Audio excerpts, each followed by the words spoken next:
Hey everyone, welcome to today's video, and today we are going to be exploring my story, Sorrow. Now, I was going to do separately every book as an audiobook on this channel, but it will take a pretty long time to catch up to where we are with Sorrow right now. So I thought, you know what, just update you all with the Sorrow franchise with this video you are watching now. Subscribe to the channel as well for more stories, because pretty soon we'll be dropping the Curse of the Devious Gobblers Christmas special on Christmas Day, and as well we have chapter 3 of that story coming soon, which is known as Crooked Cave. So yeah, not long to go till that. So let's kick in with Sorrow. So Sorrow is basically an adventure action adventure horror mixed story, basically, that I created way back in, believe it or not, 2013. Yeah, I made this story like 10 years ago. It feels like forever ago that 10 years ago I started to create this story. Now, in the way that it was going to go, it's completely different to how Sorrow is as of this present day. So, yeah, it's awfully different. Awkwardly different. Definitely different from the way it was originally planned. So the story was that a city had gone into sorrow after many traumatizing drama and horrid crimes had been going on within the town, and an 8-year-old child was set to be a superhero and bring the city back to normality, being happy, having fun, enjoying themselves, and that was how it was supposed to work. So it was going to be more of a upbeat action superhero themed storyline, but I don't know what caused me to change it, but it did change quite a lot.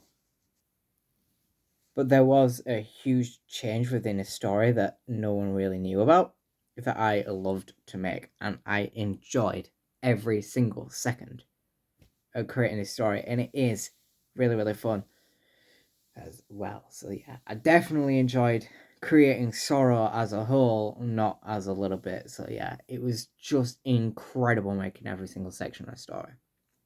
So I don't really fully know what caused me to switch things up, but I wanted to add a little bit of a scarier side to things. Not like extremely scary, but a little bit of a dip into a horror themed section at some point. This was like probably 2014. The whole superhero theme still kind of stuck to me a little bit. So still had that vibe within it, but it was kind of now more horror horror based, action based. So it was like even more mixed. So we still had like the superhero-ish theme of a place that was in sorrow after so many traumatizing events had happened and stuff like that. And then obviously, well, that's kind of how Sorrow ended up getting into existence, with Sorrow Chapter 1 releasing in 2016. And then there was one big thing that really helped Sorrow develop, especially with Chapter 2. So, Chapter 2 of the Sorrow franchise was released in 2018.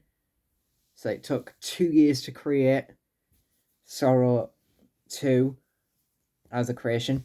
But this time, by the time it had been released, a game had come out that made me change the story and be a little bit inspired by this exact game in question. This game is known as Little Nightmares. In fact, I've actually already played the first chapter of the game on this channel.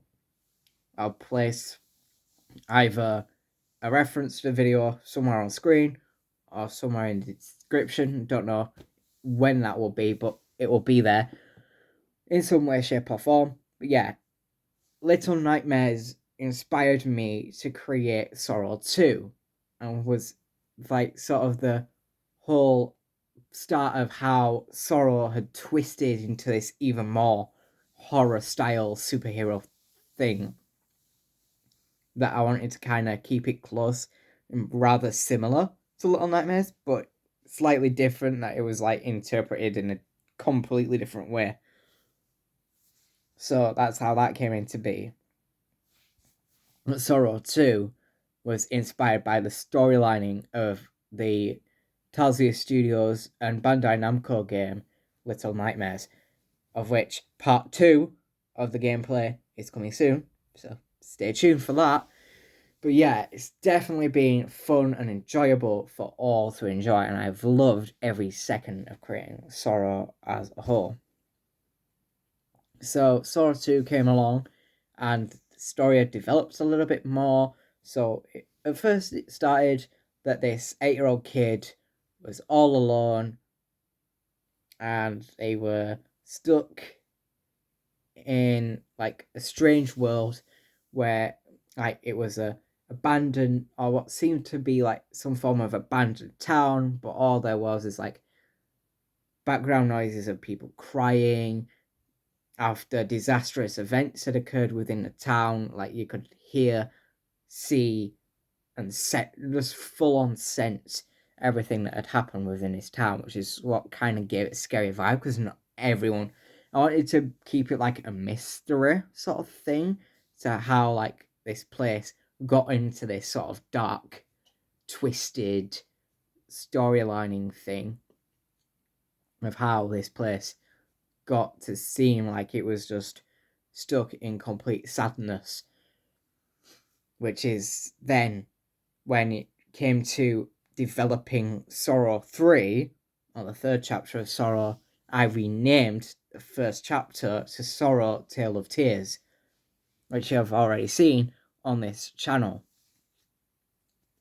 Of course, Sorrow 3 continues straight on from Sorrow 2. Sorrow 2, obviously, it was just, obviously from Sorrow 1, it was just a little guy all alone, venturing this place, but then he finds someone that can keep him company and start the journey with them, and that leads to where Sorrow 2 came in.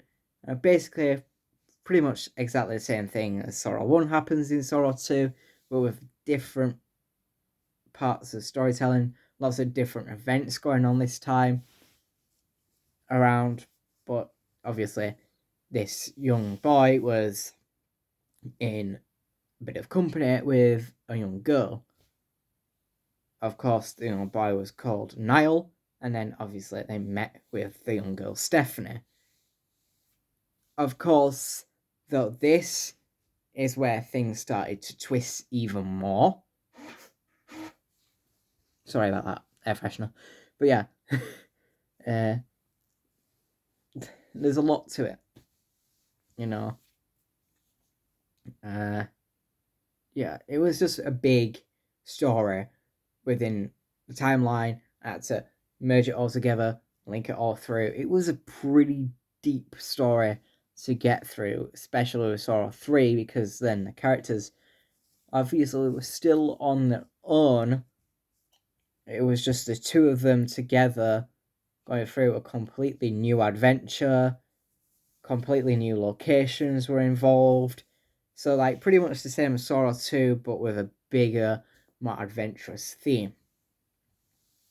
But then Sorrow 4 is what really twisted things further, because I added the fact that these two characters had reached nearly the end of their story and they had threats of their life being ended by continuing on this journey. So it was like an even more darker realm.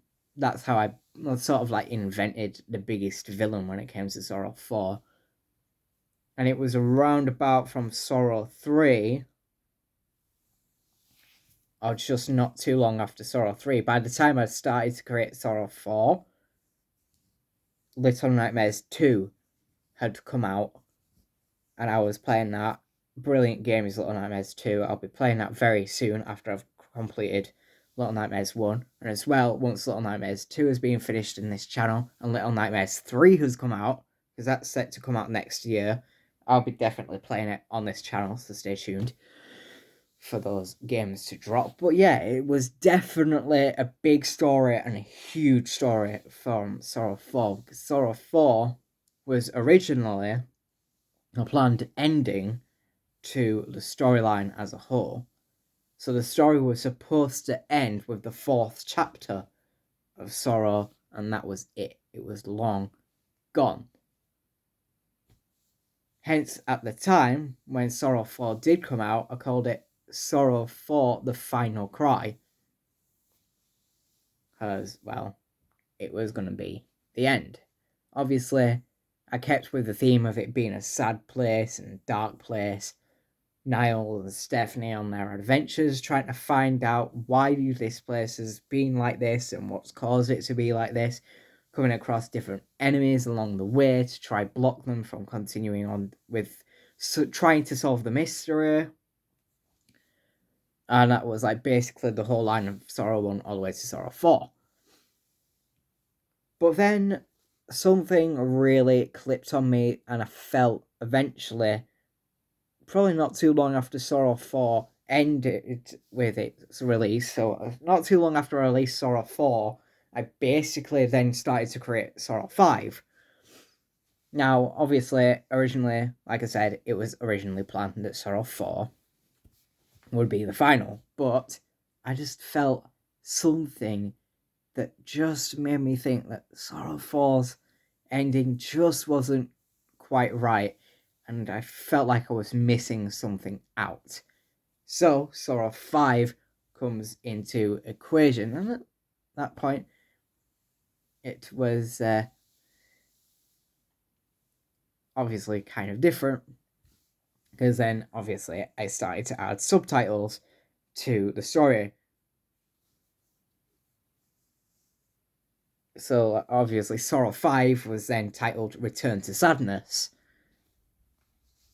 And this time we had two completely different characters involved, known as James and Sally. So these two still were like together doing their own adventures through Sorrow 5 and 6. They were like in their own adventures. Like Sorrow 5, it was just the two of them on their own, doing their own adventure, trying to solve the mystery just like the other two characters, Niall and Stephanie, were doing, but in their own sort of different way. And it seemed like Sorrow had evolved into a completely brand new place, which is like what I wanted to do with the aesthetic of Sorrow 5.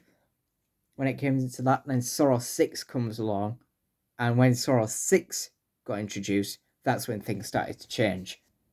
So yeah, that's where Sorrow 5 sort of changed things up and started to shake things. Of course, with the two new characters doing their adventure, well, when it came to Sorrow 6, that's when obviously like things changed even further. So Sorrow 6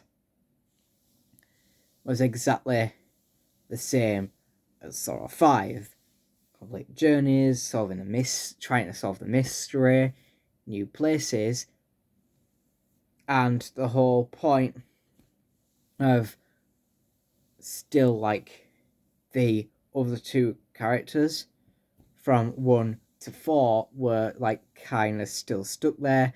No one knew where they were. They kind of acted like they went missing, and like almost trying to get summoned by darkness and getting taken in from this sort of dark realm, this dark feeling that was stuck within Sorrow's universe together. Then, with Sorrow 7, these characters, all four of them, get to merge together and complete and finish their adventure trying to solve the mysteries. But this time they've found out that they went too far, and one of their enemies decides to use their magic skills to throw them into their grave and let all four of them die alive, which is where the big plot twist ended up coming into force.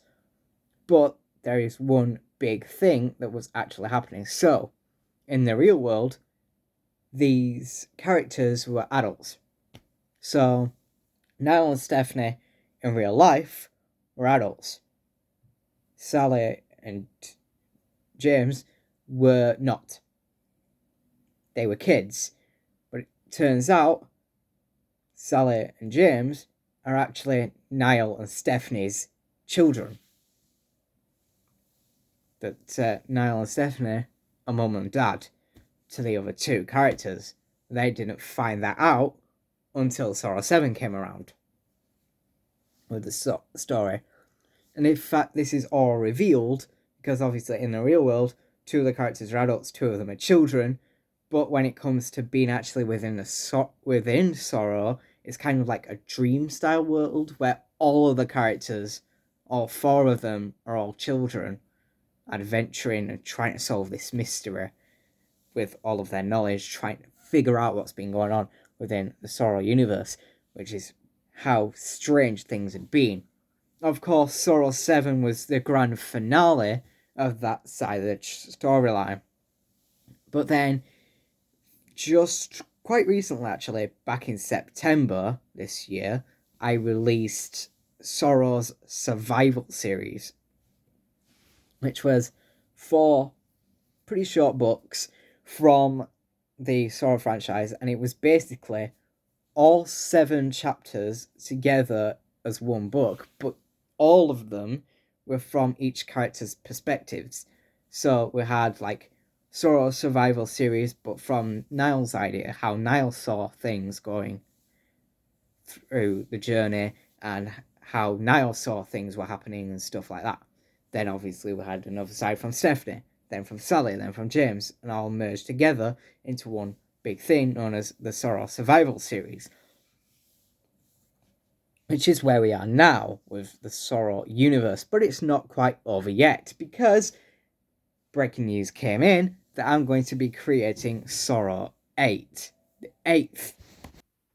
Sorrow 8 is set to have a big twist within its storyline, only through the way that I'm trying to interpret the storyline, because this time this twist is going to be huge. So in Sorrow 7, the 4 characters die within within their dreamlike universe, but if they die in the dreamlike world, they also die in real life, but no one knows how they died in real life. So basically, Sorrow 8 is picking up from where 7 left off. This time, a group of investigators are investigating within both worlds, trying to solve the mystery of how these 4 characters ended up dead in real life, using the evidence so that it can create a court case and get a character arrested.